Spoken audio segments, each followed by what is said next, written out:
Pronto, gente, agora sim, boa noite. Vou então responder essas perguntas de vocês. Podem ir perguntando, eu consigo escutá-los ou podem fazer pelo chat que eu vou acompanhando, tá, gente? Todas as atividades têm que ser feitas, tá? Porque se elas não valem nota, valem presença. Aí depois vocês vão olhar, vão estranhar que alguns não têm presença, se não tiverem feito a avaliação é por causa disso. Então, que é a forma que eles puseram para aferir a presença. Então, não deixem de fazer. E vamos lá, né? A atividade, elas não são feitas para valer nota, elas são feitas para aprender, né? Então, não façam porque ela vale ou não vale. Mesmo que ela não valesse nem nota nem presença, né? É assim que funciona em educação. O que mais?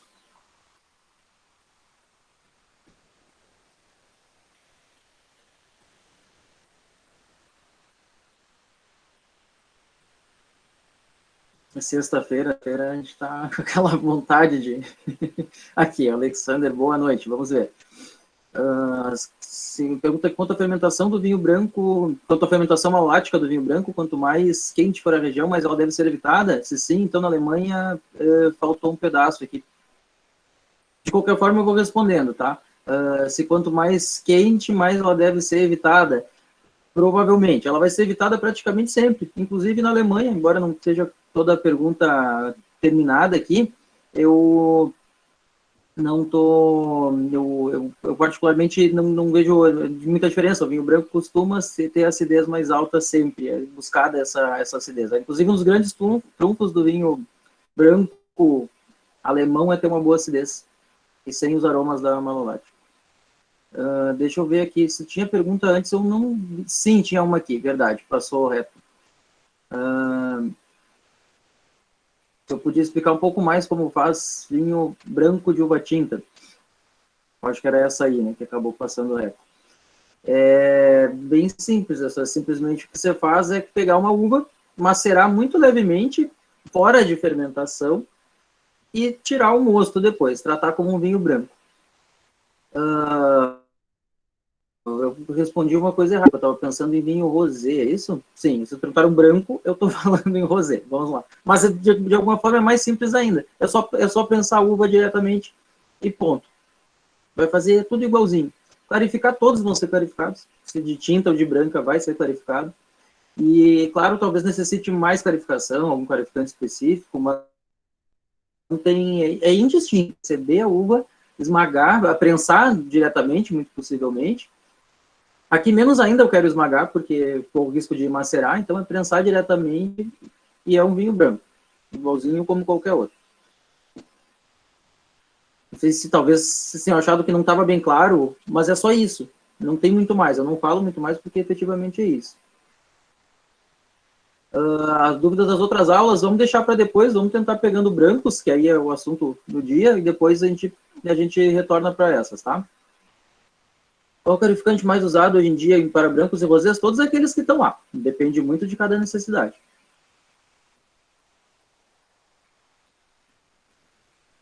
E tem pergunta do Gutenberg. As barricas de primeiro uso precisam passar por alguma higienização na cantina antes de serem colocadas em uso? Elas costumam vir prontas, tá? Eventualmente só alguma coisa de água para ela inchar, para não vazar vinho, tá? Mas não costuma ser higienizada antes, porque você pressupõe que elas venham prontas, e quanto menos mexer nela, melhor, né? Porque ela é bem preservadinha. Mas normalmente, entre um vinho e outro, sim precisa. Seja para desentupir poro, né, para dar microoxigenação, seja para desencrustar mesmo, seja por questões microbiológicas, mas elas normalmente não são limpas antes. A Beatriz pergunta aqui se é possível existir clarificante de origem vegetal. Eu estava pensando nisso, sabe? Eu nunca li sobre. A gente usa, por exemplo, no lugar de clara de ovo na comida aí, o aquafaba, né, a água do grão de bico e por aí vai. Eu nunca li sobre, tá? E vou te ser bem franco, eu acredito que não, porque senão isso aí deveria estar mais claro. Sintético tem, PVPP é um clarificante sintético. Que entraria no lugar, inclusive, de um outro equivalente de proteico de origem animal. O Oswaldo pergunta Quando a gente fala de clarificante, o objetivo é tornar o vinho mais claro ou tornar ele menos turvo? Menos turvo. Mas eu acho que mais claro não são sinônimos, tem razão. É tornar ele menos turvo. Tem clarificante que deixa o vinho mais claro? Tem. Quase ninguém quer fazer isso quando tu tem tudo certo, quando tu tem um vinho branco clarinho. Quando tu tem oxidação, tu quer que o clarificante tenha essa atuação. E aí tem clarificantes, a bentonite, por exemplo, tira bastante oxidação. PVPP tira muita oxidação, clarificante especial para isso, para deixar um vinho que se perdeu um pouquinho mais clarinho. Mas, em termos gerais, tu não quer tirar cor, efetivamente. Tu quer tirar a turbidez. A Ginalice pergunta o que eu acho dos vinhos de barricas, tanto sabor e higienização, tanto quanto ao sabor e quanto à higienização, perfeitos. Não vai ter um micro-organismo que vai nos trazer doenças, efetivamente, e se tu manejar bem, não tem problema nenhum. Quando tu tem aí descuidos, tu pode ter bretanomices, e aí cheiros, né, desagradáveis e tudo mais, mas isso aí, assim, é de fazer uma manutenção decente que dá tudo certo. Quanto ao sabor, depende muito. Eu, às vezes, acho demais, eu, às vezes, acho muito bom. Eu, particularmente, gosto de vinho branco com madeira. É bem clichê, mas eu acho que aquele chardonnay amadeirado sempre tem seu lugar, né, na nossa adega, na nossa taça. E também, assim, é possível fazer com que ele não seja todo igualzinho, não. Usar menos carvalho, trabalhar aí surli, batonagem, algumas coisas assim, tu consegue fazer um vinho que não necessariamente fique todo igualzão, só entupido de madeira. Mariane pergunta qual a diferença entre descuba e remontagem. Descuba é tirar o bagaço, remontagem é revolvê-lo. É quebrar aquele chapéu e revolvê-lo.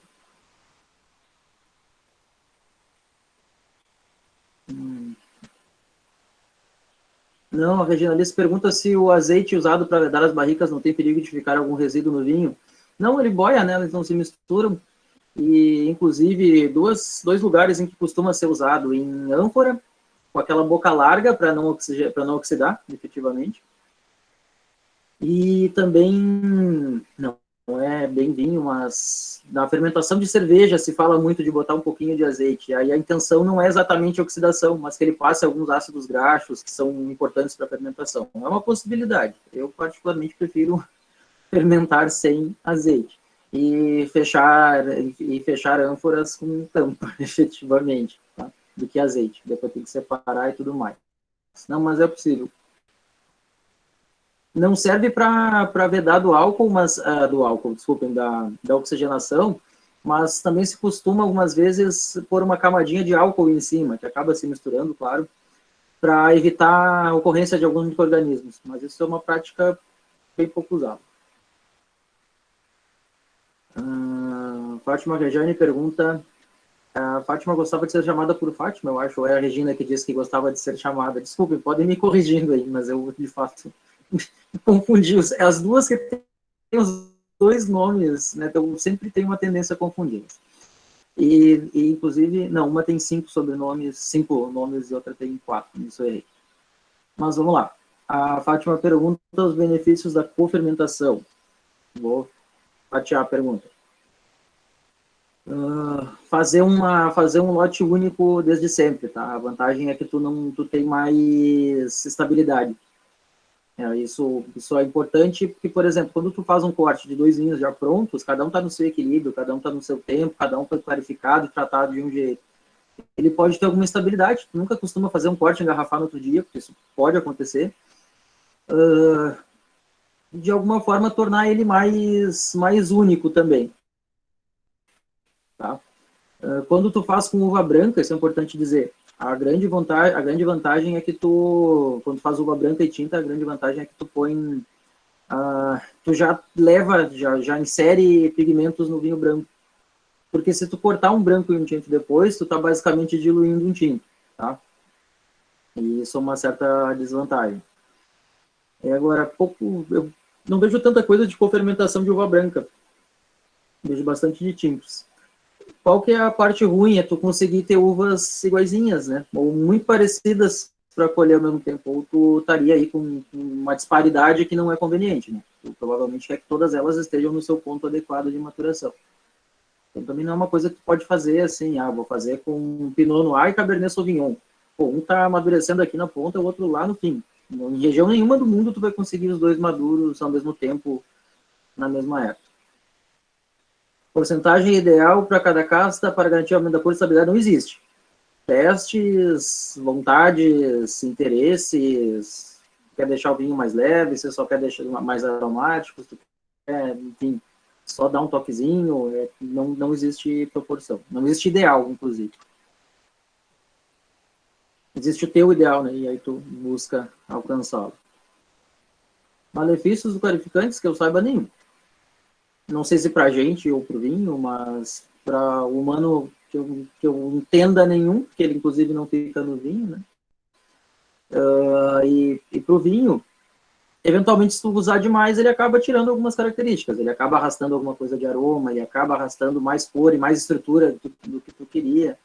E às vezes é uma saída para quando tu tem um vinho que passou um pouquinho do que tu gostaria, mas fora isso eu não vejo nenhum malefício. Deixa eu ver. A Alexandre pergunta se em relação a tanques e tonéis de madeira, ou inox ou de concreto. Pode-se dizer que os de concreto estão voltando, mas os de inox continuam reinando soberano?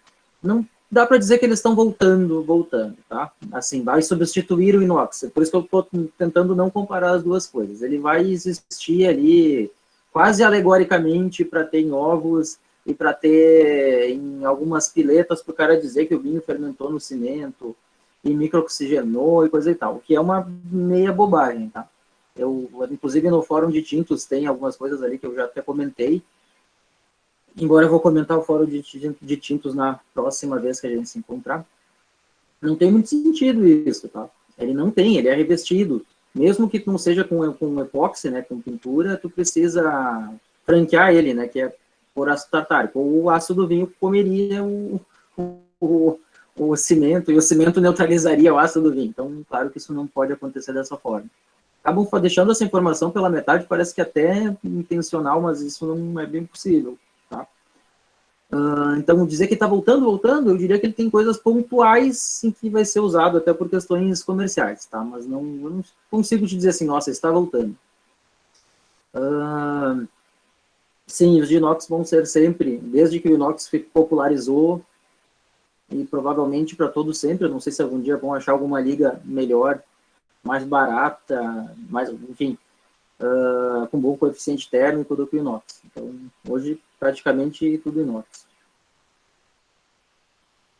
Depois o Gutenberg pergunta se é de costume o torrontese para barricas ou se trabalham neles com chips. Não sei te dizer. Mais uma vez, depende tudo do interesse de cada um. Na realidade, é assim, não é de costume o torrontese para madeira. Eu, particularmente, concebo mal o torrontese amadeirado, que é um vinho bem leve, bem fresco, bem aromático. A madeira tem aromas que destoam bastante. Mas já vi um vinho da Quara, que era um torrontês, que ia para madeira, que inclusive eu não gostei, ficou assim pesado, ficou como quase qualquer outro vinho que vai para madeira, inclusive ele já tinha uma certa idade, eu achei que ele perdeu em aroma, que ele perdeu em fineza, mas não é normal ele ir para barrica. Para carvalho, vamos botar assim. E aí, se barrica o chip, é uma escolha que cada um vai fazer, efetivamente. Aí a Fátima pergunta se no sul do Brasil existe fermentação. Deve ter alguma coisa, tá? Não posso dizer. Como eu comentei esses dias, a probabilidade de eu dizer das perguntas de vocês poderem ser sim é grande. Mas eu efetivamente não me recordo de um caso específico. Eu sei que com problemas, professor, o Giovannini estava fazendo uns vinhos com vermentino e não lembro que outra variedade, mas em escala pequena. Com grande expressão, eu não me recordo. Mas acredito sim que alguém deve estar fazendo em algum canto.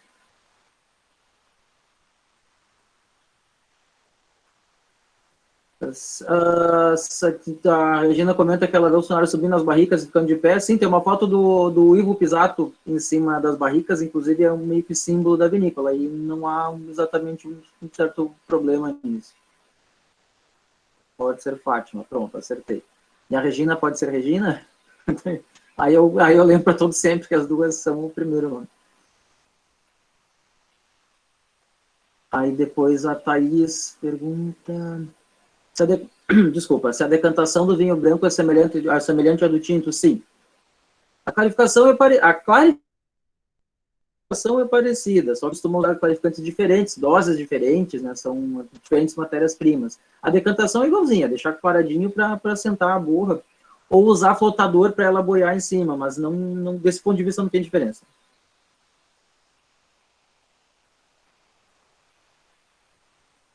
Os vinhos de Itália, não, mas eles acabam não pisando, não pondo, encostando no vinho. Eu efetivamente não vejo tanto problema assim, a respeito disso.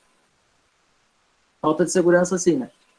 Acho vinícolas costumam ser assim uma das grandes provas de que Deus existe, porque era para ter muita gente ter morrido. Né? Tanto que às vezes Deus dá uma dormidinha e morre, né? Aconteceu uma das aulas, até eu não, vou continuar não falando, eu acho desnecessário assim falar caso por caso, mas aqui teve vai pensar que era um estagiário, né, que foi lá enfiar a cara no tanque, não, era um profissional de décadas de experiência. E talvez seja isso mesmo, né? A gente tem uma tendência a descuidar. Quando é que a gente se acidenta com um carro, né? Quando a gente dirige pra caramba, porque aí você já acha que tá bonzão, que não precisa ter tanto cuidado e faz bobagem. E assim, de certa forma, foi, tá? Mesma coisa é cantineiro. Cantineiro, se não ficou claro, é funcionário das vinícolas, né? Os que se matam não é o cara que chegou ontem, é o cara que trabalha antes. Eu vi uma vez, não vou dizer onde nem quem fez, o cara com um tanque de pressão, tinha ainda uma atmosfera e sempre quer ganhar tempo, né? Aí ele abriu a porta do tanque a chute. Imagina, uma atmosfera de pressão é relativamente bastante, né? Só levou o bonezinho lá, eu fiquei olhando assim, tá ótimo. Mas o professor Guilherme, aquele professor de Bordeaux, ele pega bastante nesse ponto aí de segurança no trabalho. A gente acaba ignorando, esquecendo, ou esquecendo intencionalmente, inclusive, né? Tem que ter um certo cuidado.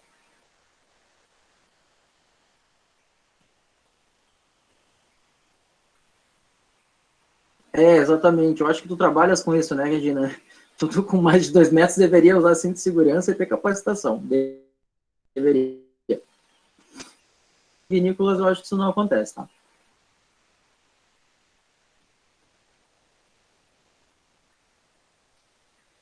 Exato, autoconfiança. Aí as pessoas começam a fazer bobagem. Cheguei na última das perguntas dessa rodada. Aí é Vanusa que eu acho que tu preferes, né? Pelo que eu já percebi. Se na termovinificação as uvas não perdem propriedades. Eu vou deixar um pouquinho para depois, tá? Para a gente ver se tem mais gente falando sobre brancos. Deixa eu fazer uma última pergunta aí. Se tem mais gente que queria perguntar sobre brancos, que daí a gente prioriza elas, senão eu vou começar para essas demais.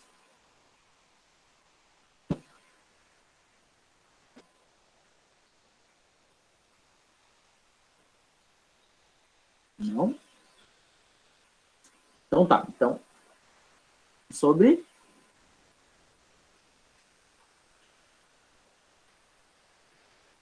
Tá. Então, façam perguntas, que aí eu consigo falar o que eu tinha para falar. Tá, vamos lá. Um resumo, eu sinceramente não gosto de resumos. Eu acho que resumo é uma coisa que serve para a gente não ler o principal. Eu sempre evito resumos.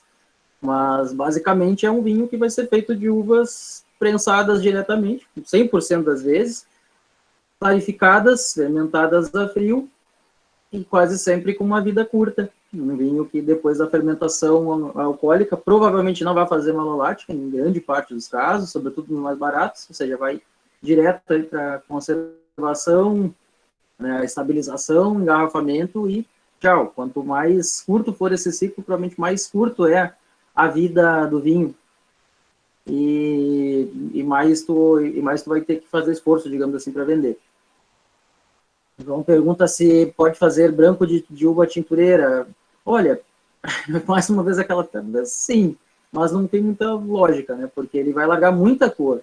cor, inclusive um pouquinho mais avançada do que gostaria para um rosé. E teria que clarificar. Em tese, um vinho tinto e tornar ele branco. Botar carvão e ele fica assim. Assim que a gente faz análise de açúcar, por exemplo. Pega um vinho tinto, põe carvão e ele fica transparente. Mas isso não é um processo legal, né? Porque o carvão vai arrastar muito mais coisa do que sua cor.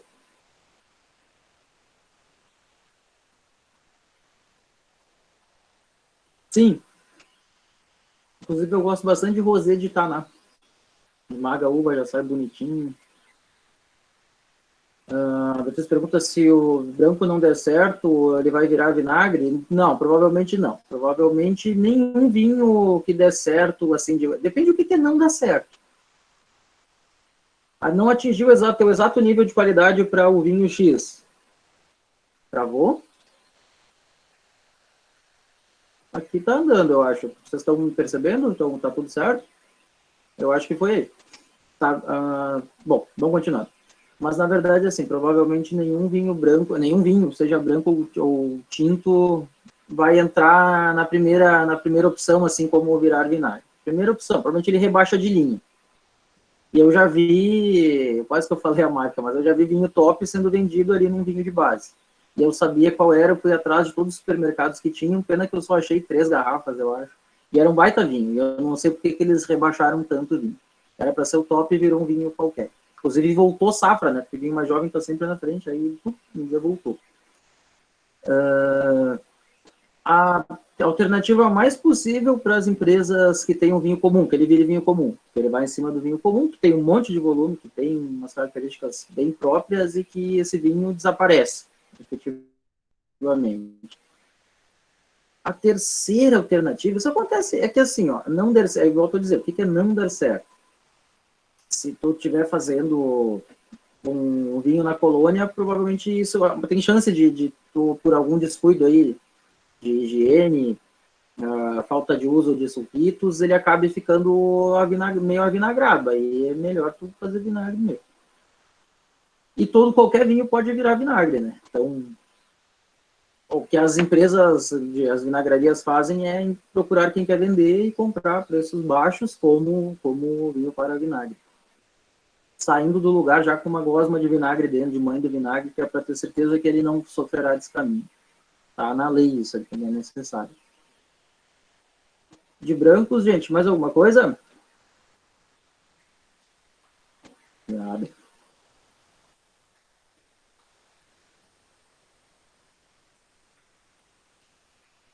Então eu vou retomar aqui, se eu não ver as perguntas temporariamente, é que eu estou retomando as que tinham para ver as que eu deixei para trás aí, que eram de tintos.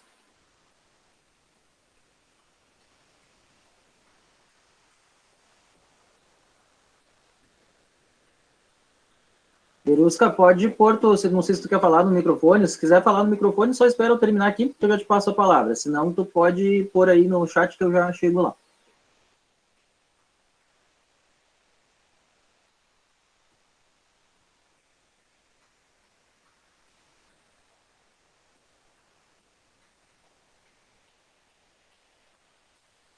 Só retomar um pouquinho aqui a pergunta da Beatriz, que se era possível clarificante de origem vegetal.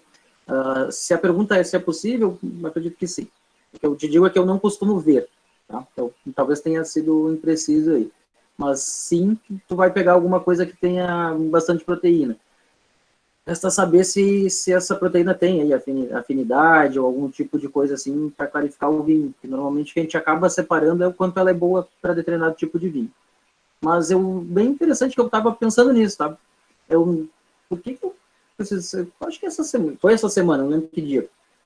Eu pensando bem nisso, mas qual é a dificuldade de fazer um clarificante aí com macerado de grão de bico? Não sei, nunca vi nada escrito sobre.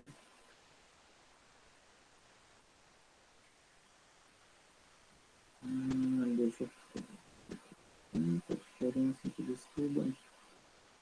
Desculpa a remontagem, eu acabei já respondendo.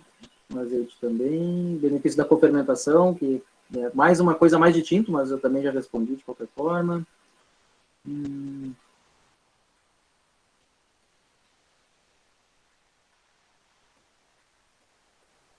Essa aqui já tinha respondido. Vamos ver aqui.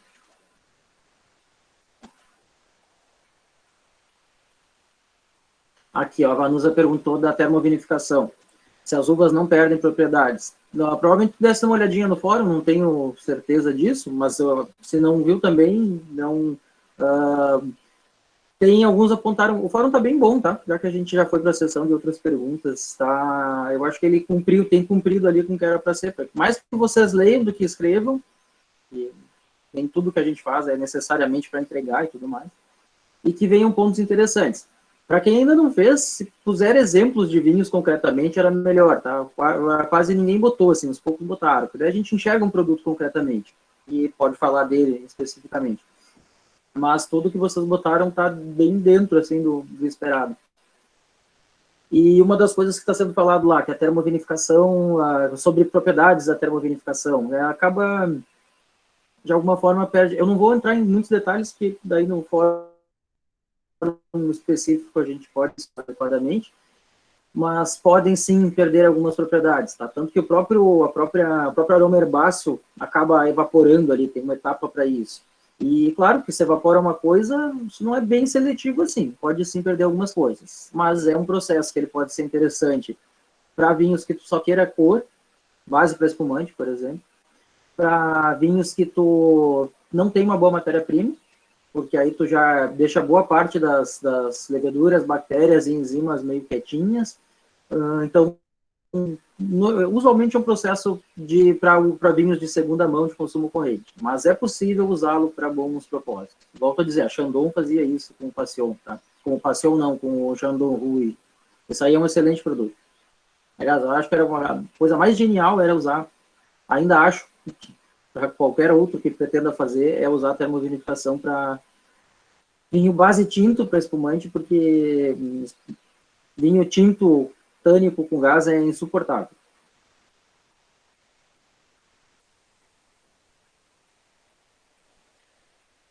O Alexander perguntou o que seria o QBA na Alemanha. Sim, eu comentei naquela aula lá sobre...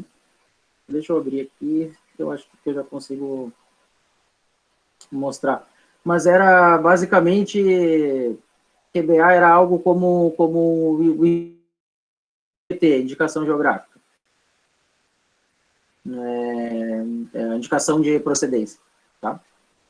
E sim, tem alguma coisa a ver com a qualidade, sim. Na Alemanha, sobretudo, né? A classificação deles acaba versando muito sobre a qualidade da uva. Por isso que teve aqueles produtores que não gostavam disso e achavam que eles tinham que ter outras distinções. Aí criaram lá os VDP. Qualitätswein Bestinta Anbaugebiet. Agora eu lembrei, no dia da aula eu não lembrei. Vinho de qualidade vindo dos melhores lugares com vinha. A tradução literal, né? A tradução, nem tudo dá para fazer uma tradução tão ao pé da letra. Somente do alemão, né?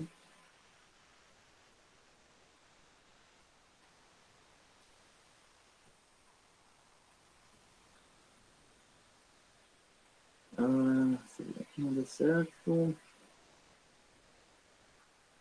Não, mas mesmo no vinho suave, normalmente tu não usa o pior dos vinhos, né? Porque também as pessoas não são tão esgoto assim, né? Eles têm alguma distinção. Mas é interessante dizer, eu tomei umas coisas muito ruins que iam para o Paraguai. Se vocês procurarem quem exporta para o Paraguai, vocês vão descobrir da empresa que eu estou falando. Mas eu tomei assim. Na verdade, era para ser uma sangria que a gente tinha pedido a doação para provar na aula de derivados e acabou que um dia eles mandaram errado. E veio um Tetra Pak de vinho rosé. Nossa, foi a pior coisa que eu tomei na vida. Ele tinha defeito mesmo, não era bom. Foi a primeira vez que eu vi esse vinho que eu disse, não tem como tomar isso aqui. Mas vendia no Paraguai.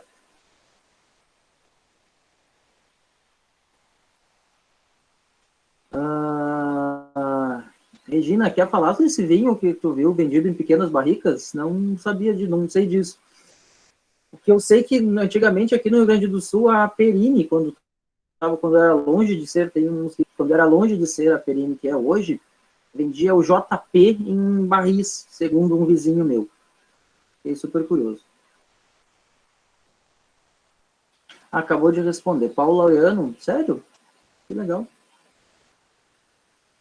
Agora, é interessante, né? Um vinho que ele deve ter um prazo de validade curto, porque, embora ele não leve prazo de validade, né, mas uma vida útil curta, porque ele continua oxigenando, tem uma hora, e dando gosto de madeira. Eu acho meio temeroso. Mas o Paulo Ariano faz coisas muito boas. Inclusive, os vinhos deles são bem bons. Alguns voos da TAP tem vinho do Paulo Ariano.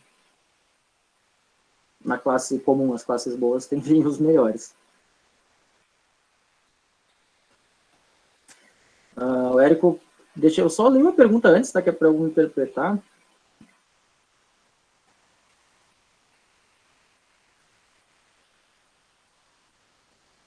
Não sei se é uma afirmação, se é uma pergunta, que os sulfitos para controlar o prazo de validade, adição de sulfitos para controlar o prazo de validade dos vinhos engarrafados, como prever o declínio de sua concentração ao longo do tempo após o engarrafamento. O vinho não tem prazo de validade, tá? O primeiro ponto que é importante dizer, o que não quer dizer que ele não fique ruim.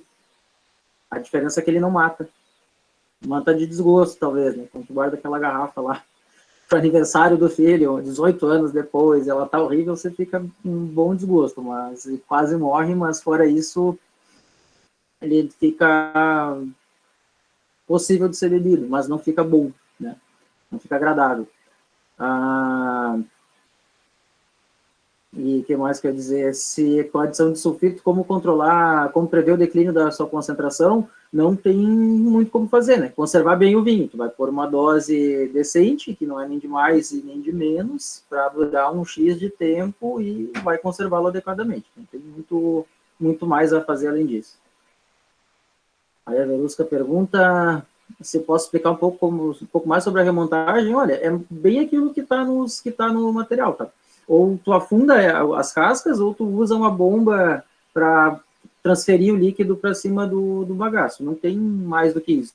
Efetivamente é isso. Não tem outra questão mais além dessa. Né? Ou tu afunda o bagaço, ou tu usa mosto para quebrar ele.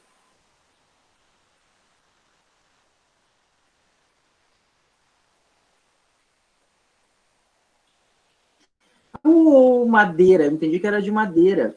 De barro eu já vi. E tem um chileno que é assim.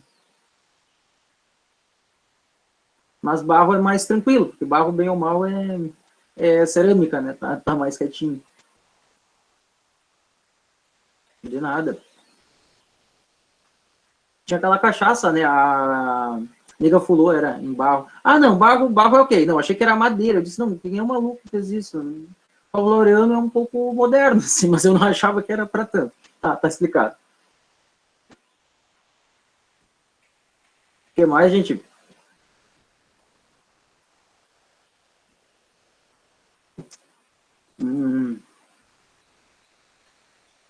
Sim, se dá para ter uma relação segura entre a quantidade de açúcares nas uvas e o quanto vai formar de álcool, sim, mais ou menos isso aqui, tá? 17 gramas de açúcar forma 1% de álcool. Então, se tu tem uma uva, seja quanto for, tu divide por 17, tu tem uma estimativa do que é. E costuma dar meio certo, tá? Somente quanto mais controlada é a fermentação, se tem uso de leveduras, sim.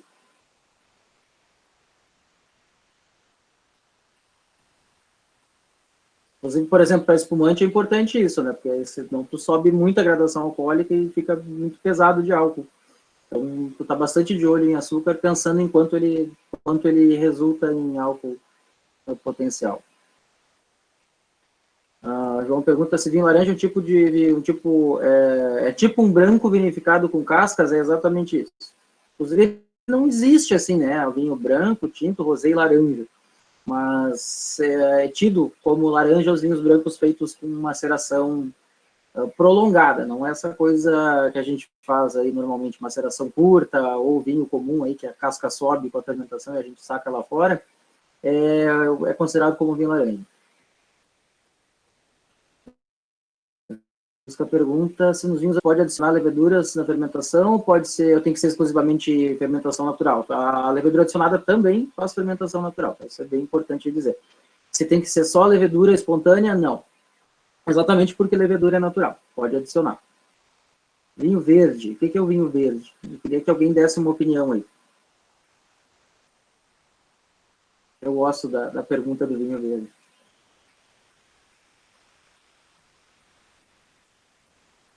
O que é o vinho verde? Sério? Fala, pode, não tem problema nenhum.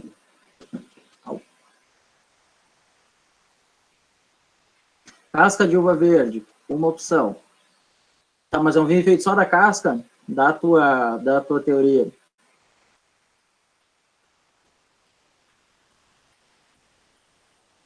A Verusca já tomou. Alguém mais já tomou vinho verde? Chute, bom, é uma resposta ao menos sincera, né? Não teve teoria, foi um chute mesmo.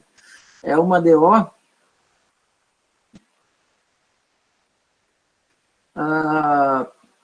Olha, é uma DO. E essa é a melhor das respostas, tá? Porque as pessoas vão dizer várias coisas. A Verusca disse que achou ele bem fresco. Aí vai dizer que ele é verde porque ele é jovem. Não é verdade. Vai dizer que ele é fresco porque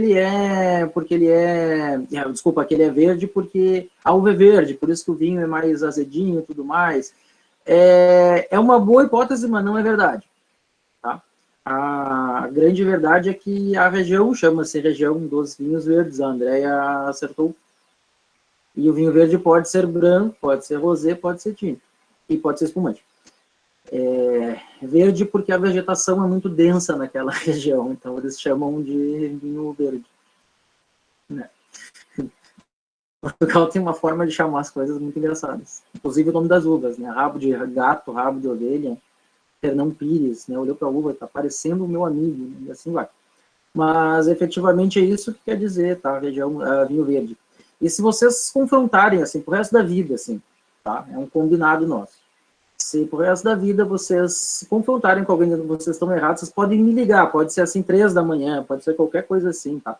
Aí eu pego um e-mail deles, porque eu me incomodava tanto com isso, era que nem a história do reservado, eu me incomodava tanto que era eu que estava errado. Prosecco é parecido, as pessoas têm 1001 teorias para um espumante que o nome da uva é Prosecco, ponto. Eu acho incrível, assim, a petulância das pessoas, né? Qualquer ali que trabalhava no restaurante, não, ele me deu aula sobre isso, tá? Prosecco tem a ver com o processo, tá? Nós vamos ao que interessa. Prosecco a gente fala lá no espumante. De fato, a questão do vinho verde, eu tenho um e-mail da região que eu resolvi mandar, assim, para o comitê vitivinícola, eles me responderam, não, é verde porque a região é verde. Bom, é por isso. E, claro, o fato da região ser verde, úmida e ter bastante crescimento vegetal é o que faz o vinho verde não ser tão maduro, né, normalmente. Uva menos madura, baixo teor alcoólico, alta acidez, e normalmente eles deixam com uma pontinha de gás carbônico, que dá uma mais frescor ainda, tá? O pessoal do vinho verde sempre tenta imprimir uma história de que não, a região não é verdade, isso que o clima não é tão propício. É verdade, é verdade. É só olhar lá os índices climáticos, a gente vai ver que é. Mas não quer dizer, não necessariamente são levemente gasificados, que é a parte que eu ia comentar agora, tá? Não quer dizer, e não necessariamente sejam só vinhos tão leves, aí é que está a questão. O vinho verde pode produzir todo tipo de vinho. Inclusive, a última vez que eu tive em evento da comissão vitivinícola, tomei vinhos excelentes que não eram nada a ver com esses vinhos mais baratos, mais frescos, mais diretos. Que é o que normalmente a gente tem assim como bem a cara do vinho verde. De certa forma a regra do vinho verde é esse vinho mais fresco, mais leve.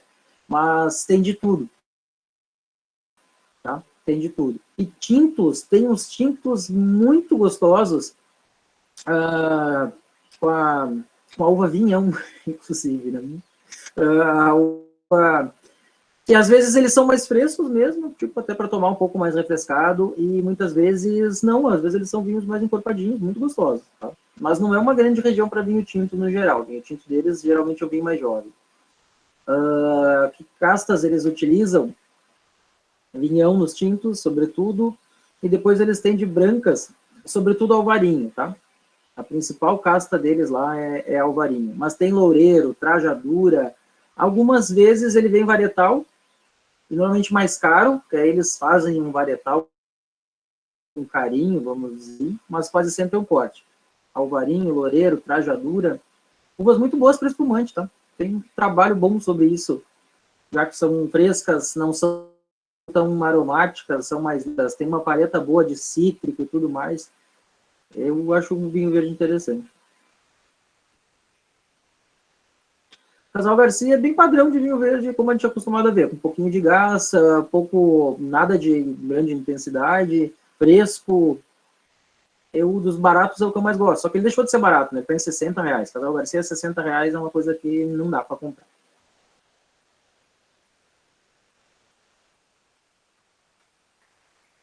Vamos lá, gente. Temos 9 minutos ainda. Tá quase na hora do vinho.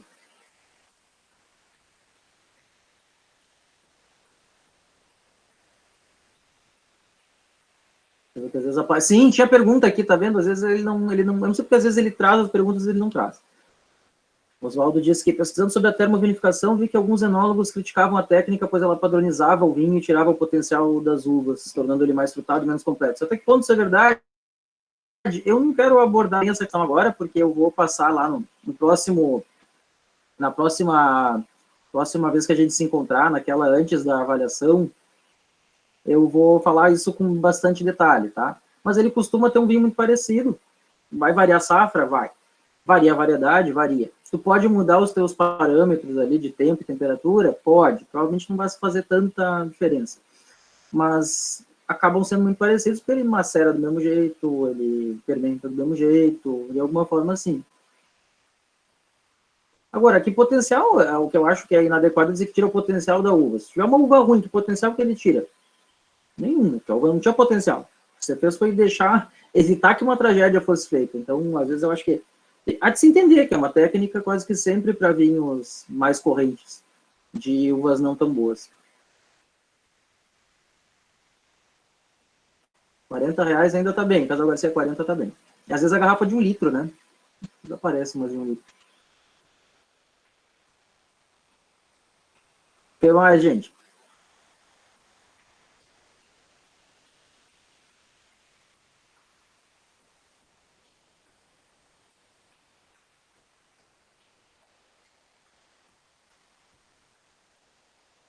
Obrigado, você também. Vai ter uma outra atividade de brancos parecida com essa de tintos, tá? Seguir a mesma coisa. É para seguir a mesmíssima ideia. Que é ver algumas técnicas diferenciadas e tentar achar uma e dizer, olha, me interessou por isso. Mas loguinho já está no ar. Inclusive, eu podia já adiantar. Eu já vou fazer isso hoje. A Verusca pergunta se as assemblagens do Novo Mundo são considerados não tão bons como os da Europa. De uma forma geral, sim, tá? Tem coisas muito boas, mas a técnica mais usual aqui é juntar coisas ok para tentar fazer melhor. Diferente do que é na Europa, que normalmente é juntar coisas muito boas para ter uma melhor ainda. Eu não gosto de ser assim tão categórico na resposta, mas de um modo geral, sim. Mas daí tu vai me perguntar, mas como é que eu vou saber? Conhecendo. Tu vai começando a perceber, assim, que a vinícola X faz uma assemblagem, bom, quando ela faz assemblagem é porque, enfim, quer essa ideia de um vinho superior. A vinícola Y não, ela só mistura ali um vinho qualquer, o valor possivelmente vai ser mais baixo e tudo mais. Tá? No geral, sim, eu só não gosto de ter isso categórico, porque depois a gente acaba saindo com aquelas histórias assim, que misturado é ruim e que o varietal é bom. E se a gente falar isso, a gente está eliminando o champanhe da história. Né? Ele Bordeaux está eliminando muita coisa. E é que nem a história, que Pinot é leve, Cabernet é encorpado. Não é bem assim. Tá? Obrigado, bom fim de semana também, Oswaldo. Vamos ver, a Verusca diz que, no geral, os vinhos europeus são mais aveludados. Não necessariamente, tá? Alguns são, inclusive, mais estruturados. Eles tendem a ter um pouco mais de acidez, um pouco menos de tanto peso, assim. Eles são vendidos um pouco mais velhos. Os daqui, o pessoal gosta bastante, que ele seja pesadão, porradão, entupido de madeira, o que da Europa normalmente tem menos, e madeira de mais uso. E acabam, no fim das contas, né, com menos maceração, não é exatamente com menos maceração, mas com mais amadurecimento do vinho, com mais envelhecimento, acaba estando mais redondinho e mais complexo. Vamos lembrar que isso aí depende tudo, inclusive de faixa de preço, né? Eu estava essa semana discutindo de um Bordeaux barato que eu tomei, e Bordeaux barato, para mim, é a pior coisa que tem. E barato, a gente precisa dizer, é abaixo de 200, na realidade brasileira. Eles não são bons, não tem nada a ver com Bordeaux. Então, continua sendo um corte, como era a pergunta de cima, continua sendo um vinho europeu, mas tem diferenças, tá? Todo lugar tem flutuações, né? Costuma ter um estilo e algumas flutuações.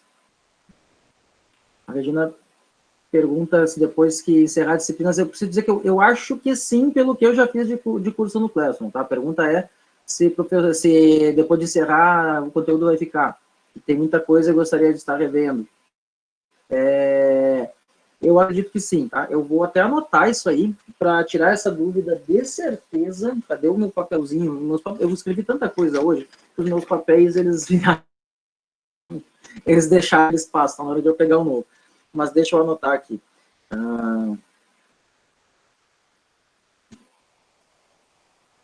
E outra coisa que eu vou ver para vocês, gente, a divulgação das notas, tá? Eu não sabia se eu podia fazer, eu encaminhei. Mas tá desde que eu disse que tinha fechado a disciplina, elas estão feitas, tá?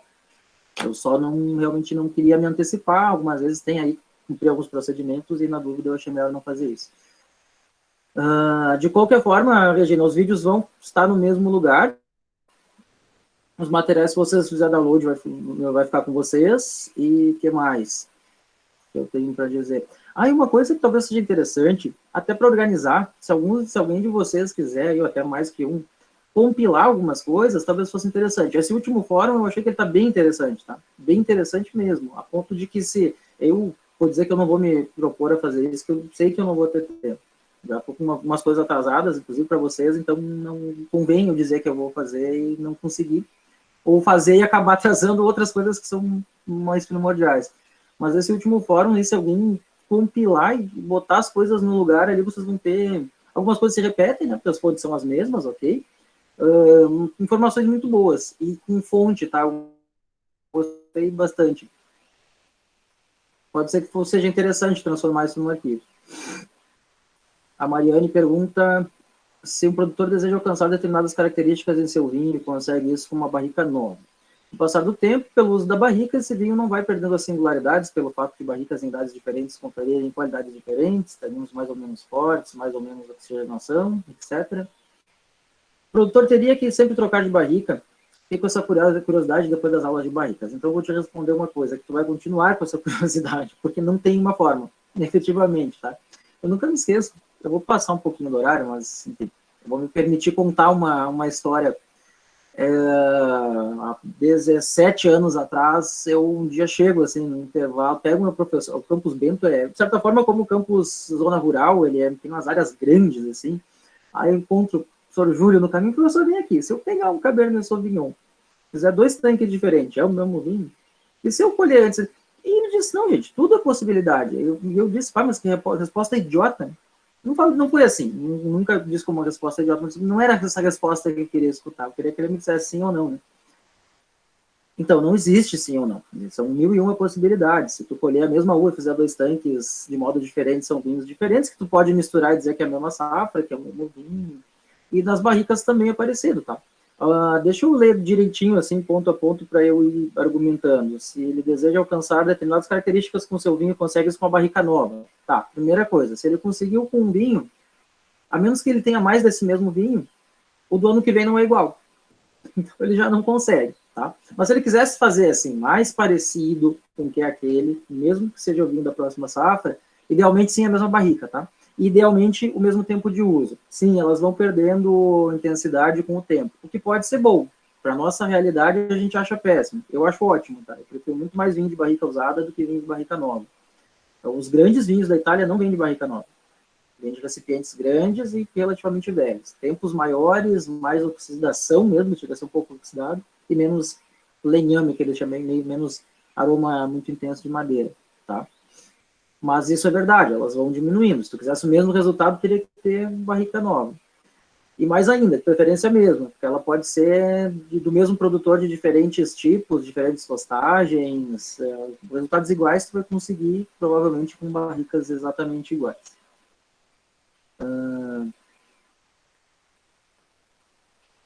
Sim, eu acho que é isso. Acho que com isso eu te respondo, né?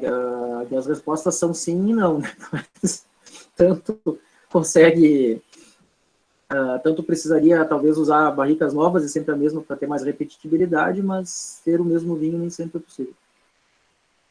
e sim, ela vai perdendo com o tempo. Aqui a gente costuma dizer que é o melhor barriga, a nova vai para o melhor vinho, a de segundo uso vai para o segundo vinho, o europeu diz coisas um pouco diferentes, mas elas mudam. A Verusca pergunta se a percepção do vinho pode variar de acordo com o local que ele é apreciado. Olha, não sei te dizer se isso é tão significativo, tá? Teria que botar na ponta do lápis, fazer estatística e dizer, ó, as pessoas sentiram vinho diferente na serra por causa da altitude do que aqui no litoral. Mas é importante dizer que, sobretudo, os aspectos psicológicos podem mudar, tá? Então, muito mais do que ser o lugar onde é a própria situação, como a pessoa estava. Então, não acredito acredito que a resposta deva ser por aí, tá? Se ele consegue sempre com barricas velhas, provavelmente sim, tá? Teria que comprar sempre as mesmas, sim. Provavelmente sim. Quer dizer que o vinho é único daquele momento de criação? De alguma forma, sim. Porque a próxima safra eu não sei como é. Se eu fiz do mesmo vinhedo, 2 fermentações diferentes, pode ter alguma diferença. Se eu certamente usei levedura diferente, variei maceração, vai ser diferente. Se eu pôr em carvalho ou não, vai ser diferente. Se eu pôr em carvalho e pôr em garrafa, vai ser diferente. Tudo tem 1 milhão de variações que cabem a quem está produzindo escolher. E o mais engraçado é que nem sempre é o laboratório que resolve, né? É uma tacinha na mão e tu projetando sobre o que vai ser aquele vinho. Paulo Henrique, boa noite, apareceu. Não estou cobrando, estou dizendo que eu não tinha te notado ainda. Sobre o rodotanque, entendi que é um recipiente que faz a remontagem e fermentação. Sim, tudo junto, tá? Tudo junto. E sim, eu acho que é o que menos tem material. Quando tem material é coisa técnica, né? Especificações e tudo mais. De fato é, tá? É mais ou menos isso, sim. Mas que bom que tu pôs ele, que eu acho que ninguém tinha posto. Acho não, tenho certeza que ninguém tinha posto ainda. Eu estou fazendo uma estatística rapidinha ali do que as pessoas escolheram. Me chamou a atenção que várias pessoas falaram de termovinificação, que é uma coisa que eu não achei que as pessoas iam falar. E que mais que falaram? Maceração a frio, muita gente falou, eu achei que também não iam falar. Imaginei que todo mundo ia querer ovos, ânfora, eu ia querer ânfora, só por causa do Alentejo. Sim, não tem muita coisa, e nem muita literatura, inclusive. Isso é um fato. Tem muito encarte das próprias empresas que produzem. 2204, fechamos 1 horinha, inclusive, ali com o tempo de tolerância que eu dei. Alguém quer fazer mais alguma pergunta?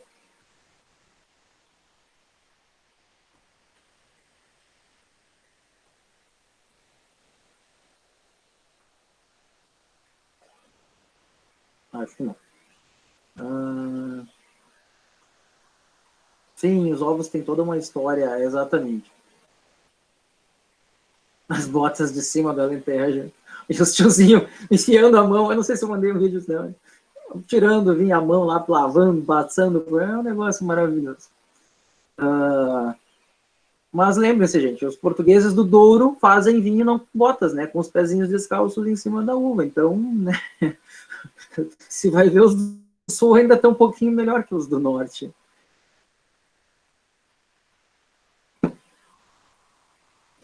Então, gente, bom fim de semana.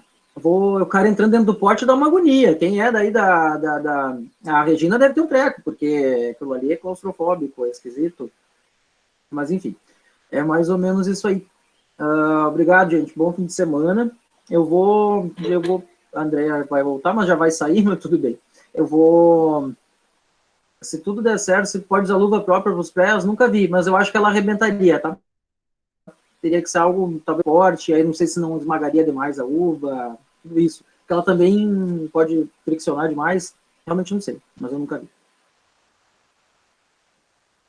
Até mais, gente. Pode? Alguém quer falar isso? Pode. Professor, é Regina. Oi, diga. Alô? Oi. Não, é porque quando a gente vê a pessoa usando bota, pisando ali em cima, gente que mexe com higiene e segurança, acha um absurdo, entendeu? Porque mesmo que ele não pise lá dentro, mas tem bactérias, né? E outra coisa, faltou o cinto. né? Então, eu fiquei preocupada com a higienização. É lógico que quando a gente vê assim, quem está acostumado com filtro de barro, por exemplo, para água, acha uma delícia.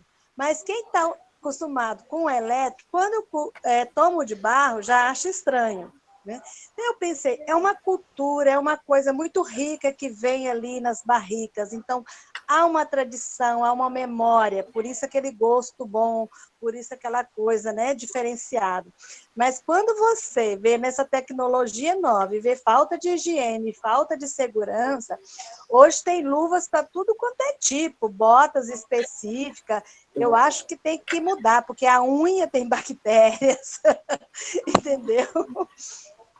Eu vou te dizer que eu acho mais crítico até a falta de segurança, tá? E assim, tem foto no material ali que eu quase não botei, mas eu até disse, não, essa foto é importante, o cara tá dentro de um negócio desse tamanho, que ele pode cair dentro. Ele entrou, tipo, espaço confinado, mas a gente precisa pensar mais.